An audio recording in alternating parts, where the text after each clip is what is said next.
Hey YouTube, how's it going? So, over the course of Christmas and New Year's, I found myself in a hospital a lot, but not for me, for a family member of mine. And unfortunately, that family member has passed away. And I wanted to make a video on how the stresses and emotions of life can be really different when you suffer with POTS. So when your body experiences emotion, your body does different things.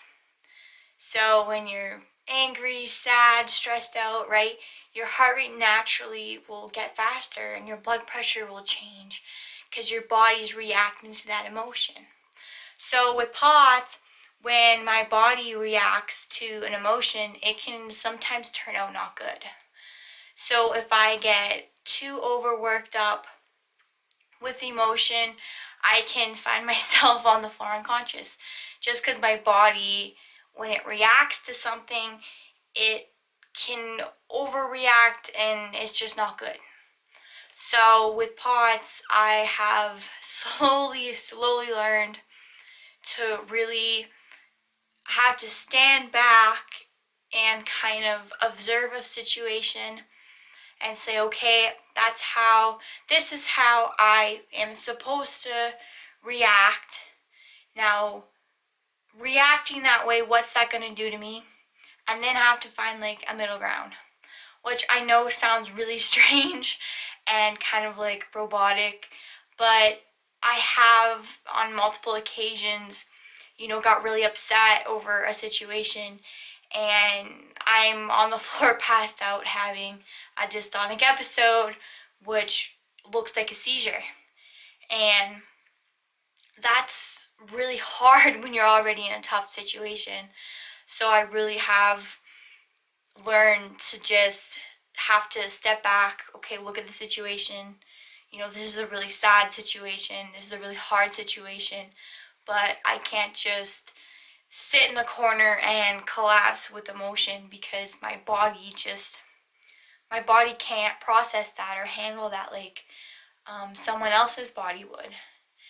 And it's a really hard thing to explain and a really weird thing to talk about because it's weird saying that, when something really sad happens, like the passing of a family member, like I just can't let my emotions overwhelm my body because I don't need to end up in the hospital because my body just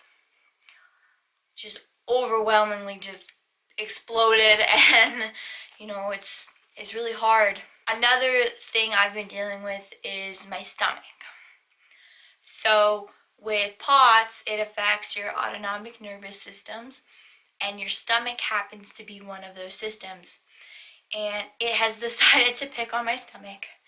And so the symptoms I'm getting from my stomach are extreme nausea, unable to digest food properly, and because it's not digesting, I can end up throwing up because food just doesn't know where to go. My body doesn't know what to do with it. So that's been super frustrating. So right now I kind of am very limited in what I'm eating. Vegetables are a no-no. Vegetables are a really hard thing for your body to break down and digest. And I'm just not, I'm trying to limit the amount of work that my body has to do to digest food. So I've taken out vegetables, carbs, just trying to eat very minimal. They're good because they take longer to burn off, of course, carbs. So it's a long-lasting food. So I do eat like breakfast. I'll try to put my carbs in. So then that way throughout the day I'm not too worried about getting food in like 3 meals a day. Like I'm lucky if I eat one big meal for lunch and that'll just be it. It's been definitely hard.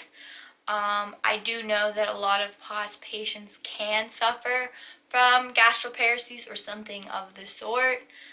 GI problems are super unfortunately common with POTS and other forms of dysautonomia. And I just kind of wanted to talk about how, for some reason, this whole stomach problem really has attacked me mentally. Not being able to eat what I want when I want is tough because I love food. I love food. So at one point I was literally down to just drinking meal replacement drinks. And that to me was really hard mentally because I just want to eat, but my body's not letting me eat. And if I do eat, I'm regretting I'm eating because I'm feeling so sick. And it's just kind of been a really shitty situation. And I just so it's just kind of, it's been tough and it's been affecting me daily. And I just really wanted to share because I'm just not really I'm kind of neglecting to accept that this is a big problem right now. It's the main problem right now with POTS. The focal symptom can change all the time. Before it was my dystonic episodes, which look like seizures but aren't seizures, and that was like the focal, like that was happening weekly, and that was what mainly was affecting my life. It's been another learning curve. I found that with POTS,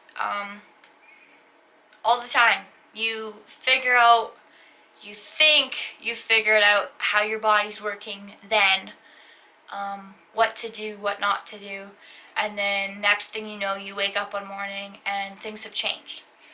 And so a couple months ago, this stomach thing started. I didn't know what it was in the beginning. You know, I just found that food was making me feel sick. Anything revolving around eating a meal, you know, I became very symptomatic. And then I had my appendix fiasco. I did have my appendix removed, and which we thought maybe was the problem, because with POTS, your body doesn't know how to relay signs like a normal body. So when I had appendicitis, I had no like excruciating pain. I just had extreme nausea, a lot of vomiting, and just basically my body was just kind of like dead weight. And so we thought that this nausea and stomach thing was just my appendix. After the surgery, my stomach kind of was okay. So I was like, yay, like we found the problem, my stomach's fixed. And then a few weeks after, my stomach is back to just an unhappy, not working stomach. And so POTS is just, there's always a new hurdle. There's always something new to be learned. And it's just, I'm learning that POTS just kind of keeps you on your toes. And I do talk back and forth with my other POTS patient friends, and you know, they're the same. Like, POTS just kind of keeps you on your toes, and it's just a constant trying to figure it out, trying to solve it, and just trying to learn. And it's cool that POTS patients can learn off of each other. Like, I was able to read blogs from POTS patients who had been living with gastroparesis as well, and so I was able to say, like, okay, like this isn't abnormal. Someone else is going through this, so that's really cool. Thanks for watching. Hopefully you learned something, and hopefully it helps someone just out there who maybe is like, hey, like I have this weird puzzle going on, and oh, that makes sense. So thanks for watching.